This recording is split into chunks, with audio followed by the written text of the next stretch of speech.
오늘 설교 제목은 하나님은 살아계십니다, 이런 제목으로 주제로 함께 은혜를 나누고자 합니다.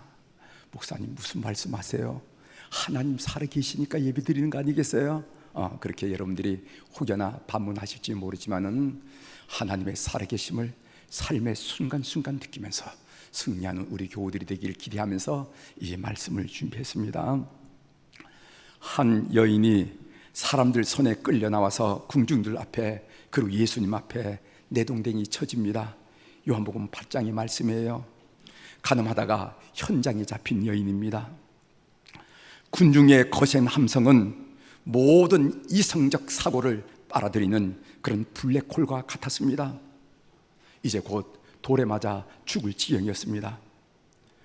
서기관들과 바리새인들이 노기에 가득 찬 얼굴로 예수님께 묻습니다. 자, 당신은 이 여인을 어떻게 하시겠소?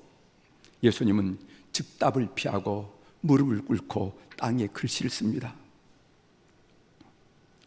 군중의 분노는 예수님의 손끝에 따라서 잠시 멈췄습니다. 여러분 가운데 죄 없는 자가 먼저 돌을 치시오. 돌로 치시오. 잠시 후에 돌이 땅에 떨어진 소리가 났습니다. 뚝뚝. 그 소리가 이어져서 어느새 모든 사람들이 다 발길을 돌리고 말았습니다. 어떻게 군중의 분노를 이렇게 가라앉힐 수가 있었을까? 예수님은 군중, 서기관들, 바리새인들의 위선을 고발한 것입니다. 여인은 목숨을 건지고 제 갈 길로 갔어요.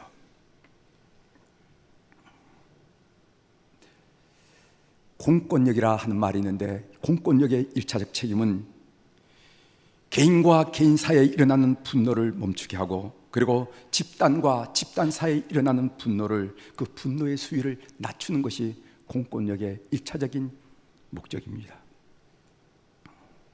그러나 합법적인 국가 권력이 자기의 정치적인 목적에 따라, 예를 들어 본다면은 그동안의 실정을 덮어버린다거나, 아니면은 선거에 승리하기 위해서 대중들의 분노를 들추고, 그리고 또 들쑤시고 불지르기도 한다는 것을 우리가 알게 됩니다. 그리고 그 분노를 부출할 희생양을 찾는 것도 우리가 알게 됩니다. 가끔 일본과 한국의 정치 지도자들이 하는 행태입니다. 눈에는 눈, 이에는 이로 분노를 그치게 할 수는 없어요.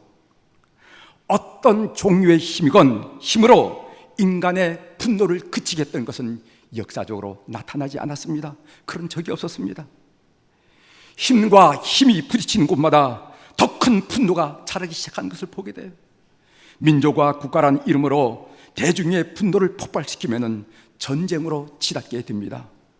그것이 무력 전쟁이든지 아니면 경제 전쟁이든지. 그렇다면 누가 희생양이 되겠습니까? 지도자들이 희생양이 될까요? 아니면 대중이 희생양이 될까요? 그리고 그렇게 하면 정말 분노가 사라질까요? 이성적인 대중은 지도자들의 위선을 간파하고서야 비로소 손에 든 감정의 돌을 내려놓습니다. 오늘 본문 말씀입니다. 본문의 사안을, 이 일을 감정적으로 처리하지 않고 믿음으로 처리할 줄 아는 다윗의 성숙함이 다시 한번 드러난 것이 본문 26장입니다. 본문에 보면은 사무엘상 24장에서 일어났던 엔게디 동굴과 유사한 사건이 일어난 것을 보게 됩니다. 사울왕은 다윗을 추국하기 위해서 하길라산 길가에 진을 칩니다. 정적에 대한 불안이 얼마나 크기에 사울왕은 이렇게 끈질기게 끊임없이 다윗을 죽이려고 합니까? 저는 오늘 사무엘상 26장의 말씀을 묵상하면서 다음과 같은 내용으로 말씀을 드리려고 준비를 했습니다. 하나는 다윗에게 반복적으로 일어나는 유사한 상황을 한번 비교해 보고, 두 번째로는 이런 유사한 상황, 이런 실망적인 상황을 겪으면서 다윗은 도대체 무슨 생각을 했겠는가? 그리고 세 번째로는 이런 혼란스러움, 이런 절망, 이런 끊임없이 일어난 실망스러운 상황에도 불구하고 다윗이 승리했던 이유가 무엇일까? 그것은 살아계신 하나님을 믿었다는 거예요. 오늘 이 이야기를 오늘 여러분들과 함께 하고자 합니다. 오늘 사무엘상 26장 전체이고 또 제가 여러분들에게 이 성경을 서로 비교하면서 말씀을 엮어나가려고 하는데, 성경 공부한다라는 셈치고 한번 여러분들이 성경을 펴놓고 한번 제가 말씀한 대로 눈으로 따라 읽으시면 큰 도움이 되리라 이렇게 믿습니다. 먼저 사무엘상 24장에 나오는 엔게디 동굴 사건과 사무엘상 26장에 나오는 하길라 사건을 한번 비교해 보려고 합니다. 첫 번째로 사울 왕은 전쟁 상황도 아닌데도 두 사건 모두에 군사 3,000명을 동원하는 것을 보게 됩니다. 사무엘상 24장 2절입니다. 사울이 온 이스라엘에서 택한 사람 3,000명을 거느리고 다윗과 그의 사람들을 찾으러 들염소 바위로 갈새. 사무엘상 26장 2절의 말씀입니다. 사울이 일어나 십광야에서 다윗을 찾으려고 이스라엘에서 택한 사람 3,000명과 함께 십광야로 내려가서 다윗을 잡아 죽이려는 사울 왕의 의지가 얼마나 강하고 집요했으면 전쟁 상황도 아닌데도 불구하고 군사를 3,000명이나 동원했겠어요. 오늘 본문을 읽고 묵상하다 보면 재미있는 일이 일어났습니다. 여러분 사무엘상 26장 12절에 보면요, 다윗과 아비새가 사울 왕이 잠자는 진지의 심장까지 들어가서 사울 왕의 머리 곁에 있는 창과 물병을 가져왔는데 이 사실을 눈치챈 군사가 하나도 없다고 성경은 우리에게 얘기하고 있습니다. 이렇게 군사들의 정신이 해이해지고 사기가 떨어진 이유가 무엇일까요? 다윗과 아비새가 그 진지 중심에 사울 왕이 자고 있는 그 중심부에까지 들어가가지고 물병과 창을 거둬안데도 불구하고 거기에 3,000명이 넘는 군사들이 아무도 눈치를 못 챘습니다. 왜 이렇게 됐습니까? 왜 이렇게 군사들이 정신이 해이해졌습니까? 왜 이렇게 깊은 잠에 빠졌습니까? 그것은 이번 출동이 명분이 없기 때문이라는 거예요. 명분이 없기 때문에. 사울 왕의 군사들도 사울 왕이 왜 다윗을 죽이려고 저렇게 혈안이 된 이유를 그들이 알지 못했어요. 다만 왕이 명령했기 때문에 동원됐을 뿐입니다. 그러니까 의미가 없는 거예요. 그러니까 다 자는 거예요. 두 번째로 엔게디 동굴에서는 부하들이 다윗에게 사울 왕을 죽이라고 요구하였으나 하길라 산에서는 부하인 아비새가 직접 사울 왕을 죽이겠다고 나선 것을 보게 됩니다. 사무엘상 24장 4절이죠. 다윗의 사람들이 이르되 보소서, 여호와께서 당신에게 이르시기를 내가 원수를 내 손에 넘기리니 내 생각에 좋은 대로 그에게 행하라 하시더니 이것이 그날이다. 그러나 사무엘상 26장 8절에는 얘기가 다릅니다. 아비새가 다윗에게 이르되 하나님이 오늘 당신의 원수를 당신의 손에 넘기셨나이다. 그러므로 청하노니 내가 창으로 그를 찔러서 단번에 땅에 꽂게 하소서. 내가 그를 2번 찌를 것이 없으리이다. 하길라 산에서는요, 아비새가 직접 사울 왕을 살해하겠다고 나서는 것을 보게 됩니다. 한 방이면 된다고, 2방도 필요 없고 한 방이 되면 해결한다 라고 혼장담하는 모습을 보게 됩니다. 그러니까 다윗의 입장에서는 손에 피 한 방울 묻히지 않고 사울 왕을 제거할 수 있는 절호의 기회가 온 것입니다. 혹시 나중에 누군가 문제를 삼다면 다윗은 내 손으로 사울 왕을 해친 것은 아니요 라고 책임을 회피할 수도 있습니다. 그래서 이렇게 얘기할 수 있겠죠. 정 그렇게 생각한다면 알아서 하시오. 나는 모르는 일로 하겠어 라고 묵인할 수 있었을 것입니다. 그 순간이야말로 유혹의 순간이었겠죠. 세 번째로 엔게디 동굴에서는 다윗이 사울 왕의 옷을 뱉지만은요, 하길라 산에서는 사울 왕의 창과 물병을 가지고 왔습니다. 사무엘상 24장 4절 하반절입니다. 다윗이 일어나서 사울의 겉옷자락을 가만히 펴니라. 사무엘상 26장 11절입니다. 내가 손을 들어 여호와의 기름 부음을 받은 자를 치는 것을 여호와께서 금하시나니 너는 그의 머리 곁에 있는 창과 물병만 가지고 가자 하고, 사울 왕은 사방으로 둘러싸고 있는 군사들의 한복판에 누워 자면서도 머리맡에 자기 창을 꽂아주지 않으면 안 될 정도로 불안에 사로잡혀 있었습니다. 여러분, 심리적으로 쫓는 자보다 쫓기는 자가 더 불안한 법이 아니겠어요? 그러나 오늘 다윗은 쫓기는 입장임에도 불구하고 저게 심장까지 들어가는 탐욕을 가졌음에도, 사울 왕은 쫓는 입장임에도 불구하고 불안에 휩싸여 있는 것을 우리가 보게 됩니다. 오늘 사울이 기대고 있는 이 창은 어떤 창이었습니까? 다윗은 아마 과거의 기억이 떠올라서 몸서리 쳤을 것입니다. 궁궐에서 악기를 연주하고 있을 때 귀신 들린 사울왕이 자기에게 2번씩이나 던졌던 창, 바로 그 창이었어요. 그러나 그 창은 사울을 보호하는 창만은 아니었습니다. 지금 다윗이 마음먹기에 따라서 그 창으로 사울왕을 죽일 수도 있지 않습니까? 이처럼 우리 인간적인 수단과 방법은 우리를 보호하는 완전한 방패가 될 수가 없다는 것이죠. 오직 하나님만이 우리의 안전을 지키는 방패가 됨을 믿는 여러분들이 되길 바랍니다. 그래서 시편 4편 8절에 이렇게 고백합니다. 내가 평안히 눕고 자기도 하리니 나를 안전하게 살게 하신 이는 오직 여호와시니이다. 아멘. 이 사실을 믿는 우리 교우들이 되기를 주의 이름으로 축원합니다. 그 다음 네 번째로, 두 사건에서 동일하게 다윗은 사울왕에게 호소합니다. 오늘 사무엘상 24장 11절에 뭐라고 호소합니까? 내 아버지여 보소서, 내 손에 있는 왕의 옷자락을 보소서. 내가 왕을 죽이지 아니하고 곧 옷자락만 비었은즉 내 손에 악이나 죄가가 없는 줄을 오늘 아실지니이다. 왕은 내 생명을 찾아 헤매라 하시나 나는 왕에게 범죄하는 일이 없나이다 하면서 아버지여 보소서 하면서 호소합니다. 오늘 사무엘상 26장 18절에 보고도 또 이르되 내 주는 어찌하여 주의 종을 쫓으시나이까? 내가 무엇을 하였으며 내 손에 무슨 악이 있나이까? 하면서 사울왕에게 호소하는 다윗의 목소리를 우리가 들을 수가 있습니다. 제가 이렇게 엔게리 동굴 사건과 하길라 산의 사건을 자세하게 비교하는 이유가 있어요. 그것은 쫓고 쫓기는 실망스러운 상황을 다윗이 또다시 겪고 있다는 것을 여러분들에게 알려드리기 위해서 비교를 하는 겁니다. 거의 유사한 실망스러운 일을 지금 한 장을 넘겨서 또 경험하고 있다는 거예요.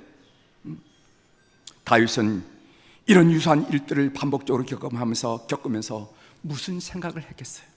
한번 생각해 보시기 바랍니다. 여러분, 상상의 나라를 펴서 아마 그런 입장에서 아니 한 장 24장에도 이런 경험을 했는데 26장에도 이런 경험을 하다니 하면서 다윗은 무슨 생각을 했겠냐 말이지. 여러분이 다윗이 처지였다면 무슨 생각을 했겠습니까? 열심히 준비한 시험에서 반복해서 낙방을 해. 나름대로 최선을 다하고 모의고사 볼 때도 성적이 좋았는데 이상하게 시험만 보면 낙방이 돼. 취직 인터뷰마다 준비했는데도 불구하고 반복해 떨어져요. 밤잠을 자지 않고 사업에 전력을 다했는데 불구하고 되는 일이 하나도 없어. 인생을 그렇게 살아갈 때 여러분 마음속에 무슨 생각이 들겠냐 말이지. 몇 가지 다윗이 생각했을 법한 일을 추측해 봅니다. 첫 번째로, 언제 이런 상황이 끝날 것인가라는 답답한 상황에 대한 푸념이 일지 않았겠는가. 우리가 살아가는 것은요, 더 나아질 것이라는 희망 때문에 살아가는 것입니다. 그러나 비참한 상황이 계속되면 삶에서 희망의 자리는 좁아질 수밖에 없습니다. 여러분 보십시오. 고 노무현 전 대통령은요, 끝날 것 같지 않은 현실의 벽에 부딪혀서 자살을 선택했습니다. 그의 유서에 그는 이렇게 적었습니다. 너무 많은 사람들에게 신세를 졌다. 나로 말미암아 여러 사람이 받은 고통이 너무 크다. 앞으로 받을 고통도 헤아릴 수 없다. 여생도 남에게 짐이 될 일밖에 없다. 건강이 좋지 않아 아무것도 할 수 없다. 책을 읽을 수도 없고 글을 쓸 수도 없다. 이것이 그의 유서 내용이에요. 유서에 나타나는 그의 심경은 현실적으로 다가온 짐, 그 벽이 너무도 두텁고 무겁다는 고백이에요. 어쩌면 다윗도 반복적으로 그 삶에 전개되는 이런 비참한 상황, 이 절망적인 상황에 대해서 심한 괴로움을 겪고 있을지도 모릅니다. 또한 약속 어기기를 밥 먹듯 하는 사울 왕을 보면서 인간에 대한 회의를 갖게 되진 않았을까요? 사울 왕은 엔게디 동굴에서 한 일을 하길라 산에서 똑같이 하고 있습니다. 엔게디 동굴에서 다윗이 사울 왕을 살려줄 때 사울이 뭐라고 말했냐면은 다윗을 내 아들이라고 불렀어요. 그렇다면은 그때 고백한 내 아들이란 말은 무슨 의미가 있습니까? 엔게디 동굴에서 사울 왕은 다윗에게 자신이 잘못했다고 다시는 그런 일을 하지 않겠다고 다짐하고 다윗에게 용서를 빌었습니다. 그렇다면 그때의 자심과 용서는 무슨 의미가 있습니까? 엔게디 동굴에서 사울 왕은 소리 높여 울었습니다. 그렇다면 그때의 울음은 무슨 의미가 있습니까? 사람이 흘리는 눈물에서조차 진실을 발견할 수 없다면 사람에 대해서 우리가 회의할 수밖에 없죠. 저 사람이 그렇게 울면서 얘기했어. 사람이 눈물이 가장 고상한 감정의 표현인데 눈물에서조차도 진실을 우리가 발견하지 못한다면 어떻게 우리가 사람을 믿을 수 있겠습니까? 그런 혼란스러움에도 불구하고, 그런 실망스러운 사건이 반복됨에도 불구하고 다윗은 흔들리지 않다는 거예요. 제가 사무엘상 26장을 통해서 보고 싶었던 것은 다윗은 이런 상황에도 어떻게 흔들리지 않을 수가 있을까? 우리는 몇 번이고 지쳐 쓰러질 텐데 다윗은 왜 흔들리지 않을까? 그게 초점. 그러면 무엇이 그를 흔들리지 않겠습니까? 바로 살아계신 하나님에 대한 믿음 때문이었습니다. 살아계신 하나님에 대한 믿음 때문이었습니다. 여러분, 사무엘상 26장 10절을 우리가 다 보십시오. 한번 읽도록 하겠습니다. 사무엘상 26장 10절입니다. 다윗이 또 이르되 여호와께서 살아계심을 두고 맹세하노니. 아멘. 끝까지만 읽겠습니다. 다윗이 또 이르되 여호와께서 살아계심을 두고 맹세하노니. 여러분은 이 말씀을 읽을 때 어떤 시선으로 여러분 읽은지 모르지만 저는 이 본문을 묵상할 때 이 말씀이 저한테 살아 나타나는 것을 봤습니다. 꿈틀거리고 살아있는 것을 봤습니다.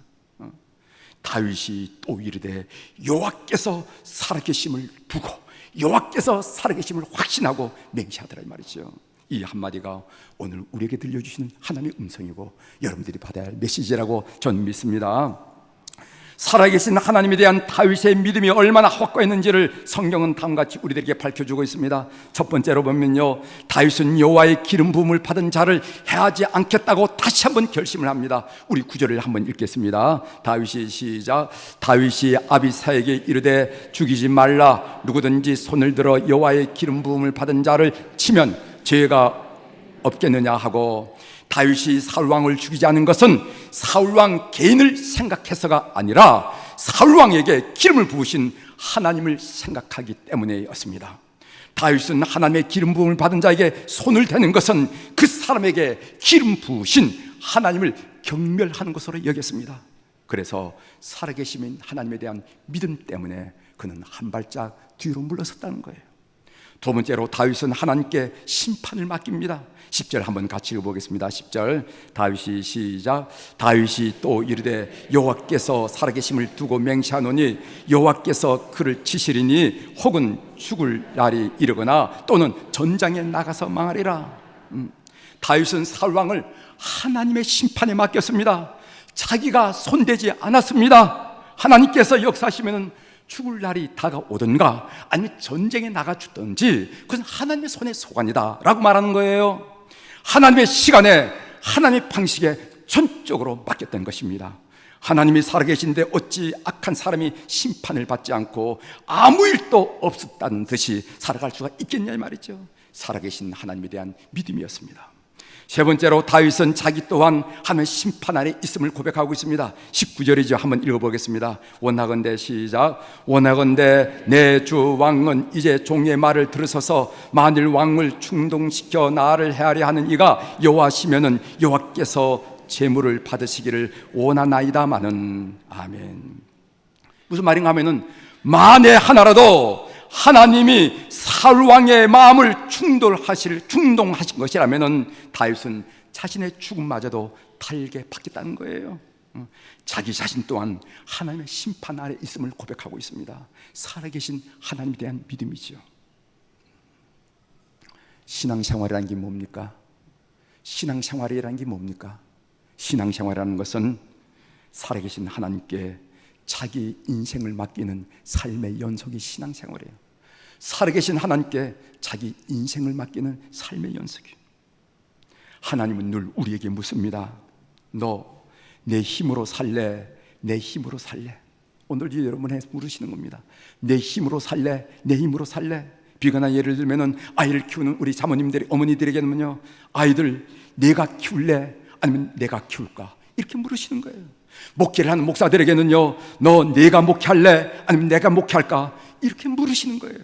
여러분들은 인생을 뭐라고 대답하면서 신앙생활을 영위하시고 계십니까? 카라마조프의 가의 형제들에 나오는 마지막 부분의 대화입니다. 맏아들이 법정에서 호소하는 고백입니다. 나는 검사가 지적한 대로 부족하고 죄 많은 과거를 살았습니다. 어떤 처벌을 받아도 감수할 것입니다. 그러나 내가 우리 아버지를 죽이지 않았다는 것만은 사실입니다. 그럼에도 불구하고 배심원 여러분이나 판사가 내가 아버지를 죽였다고 판결을 내린다면 나는 내가 가장 두려워한 것은 하나님을 믿지 못하게 될 것 같다는 절망입니다. 이렇게 얘기하는 거예요. 메시지죠. 내가 가장 두려워할 것은 하나님을 믿지 못하게 될 것 같다는 절망입니다.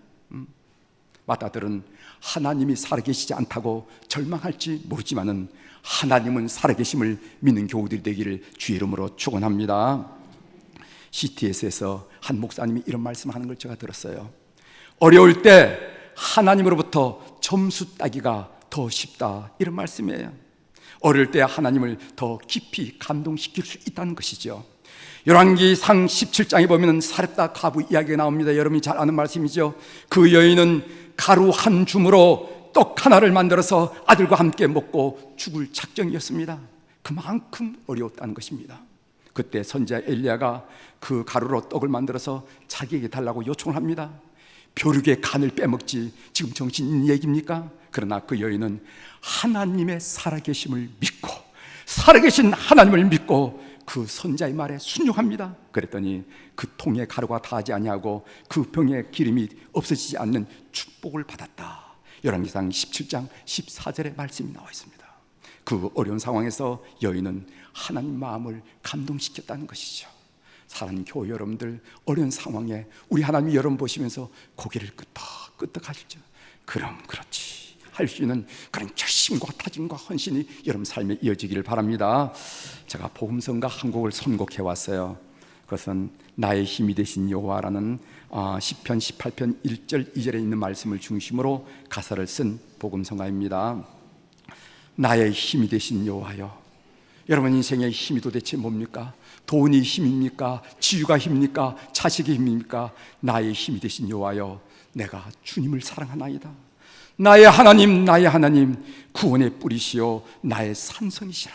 이 고백을 우리 함께 같이 하면서 말씀을 맺도록 하겠습니다.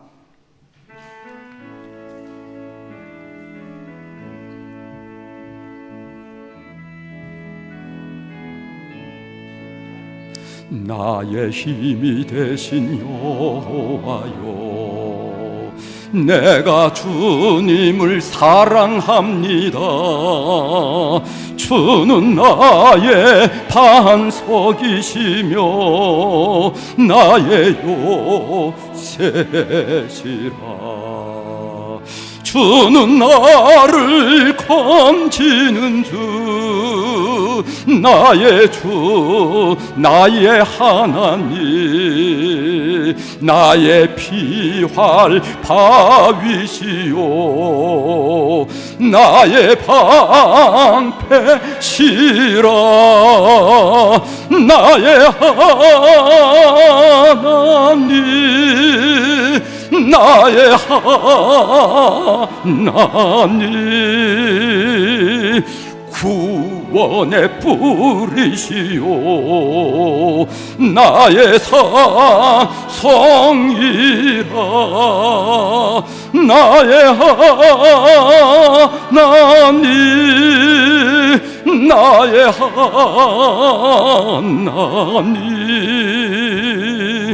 주는 나의 하오와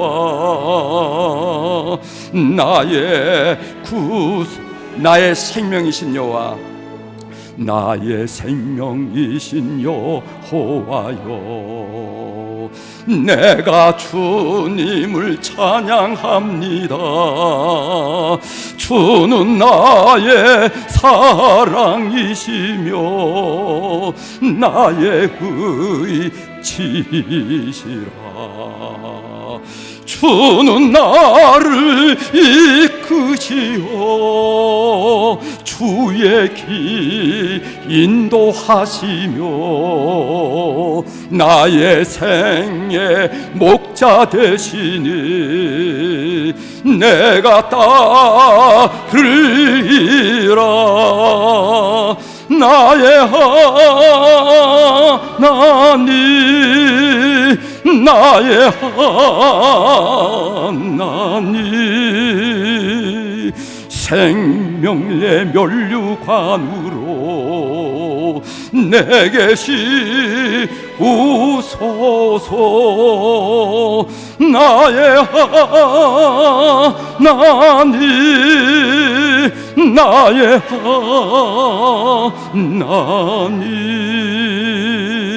그는 나의 여호와, 나의 구세, 나의 하나님, 나의 하나님, 나의 하나님, 그는 나의 여호와, 나의 구세주. 아멘. 사랑하는 교회 여러분, 여러분의 상황이 녹록하지 않습니까? 주변에 있는 사람들이 여러분의 속을 뒤집어 놓습니까? 하나님의 살아계심을 확신하십시오.